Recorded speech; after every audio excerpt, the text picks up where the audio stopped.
के बच्चे को अपनी गोद में उठाया, उसके सर पर हाथ फेरा और नर्म लहजे में कहा, आज से तेरा नाम अब्बू अल हारिस है। तू अब मेरा दोस्त है, मेरा साथी है और मेरे साथ ही रहेगा। बस फिर क्या था, उस दिन से अब्बू अल हारिस सिर्फ एक जानवर नहीं रहा, वो मौला हुसैन अलैहिस्सलाम का दोस्त, साथी और वफादार मुहाफिज बन गया। जहां हुसैन जाते अब्बू अल हारिस उनके साथ होता, चाहे दिन हो या रात, आराम हो या सफर। वक्त गुजरता गया, अब्बू अल हारिस जवान और ताकतवर होता चला गया। उसकी दहाड़ से लोग दूर से ही पहचान जाते कि ये वही शेर है जो मौला हुसैन के साथ है। लेकिन कौन जानता था कि यही शेर एक दिन करबला की तपती रेत पर मौला की लाश मुबारक की हिफाजत करेगा। यही वो अब्बू अल हारिस था जिसने वो वफा दिखाई कि जमाना हैरान रह गया।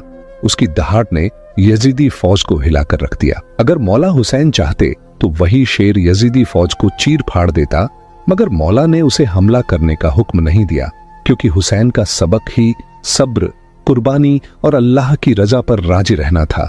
अब्बू अल हारिस वक्त के साथ बड़ा और ताकतवर होता चला गया। उसकी दहाड़ दूर दूर तक सुनाई देती थी।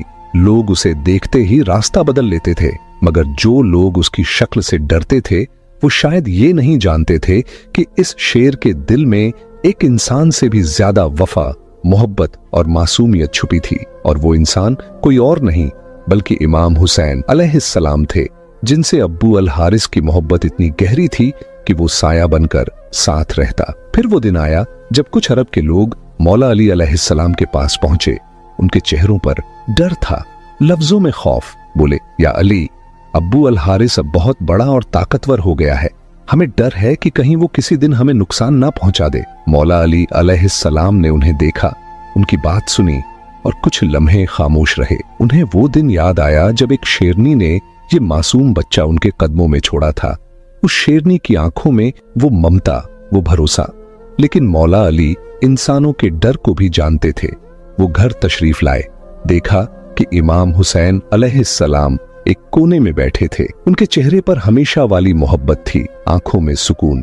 मगर जैसे ही मौला अली ने बात की, वो सुकून आंखों में ठहर सा गया। मौला ने नरमी से कहा, बेटा हुसैन, मैं नहीं कह रहा, ये लोग कह रहे हैं अब्बू अल हारिस अब बहुत जवान और ताकतवर हो गया है, लोग उससे डरने लगे हैं। मेरा मशवरा है कि अब उसे आजाद कर दो। ये सुनते ही इमाम हुसैन अलैहिस्सलाम की आंखों में नमी उतर आई, दिल जैसे भीग गया हो, मगर चेहरे पर वही पुराना सुकून था। उन्होंने मौला अली को देखा, हल्की सी मुस्कान दी और नरमी से बोले, जी बाबा जान, जैसा आपका हुक्म, लेकिन बस एक इल्तिजा, आज की रात उसे यहीं रहने दीजिए, कल वो आपको नजर नहीं आएगा। मौला अली अलैहिस्सलाम ने पूछा, बेटा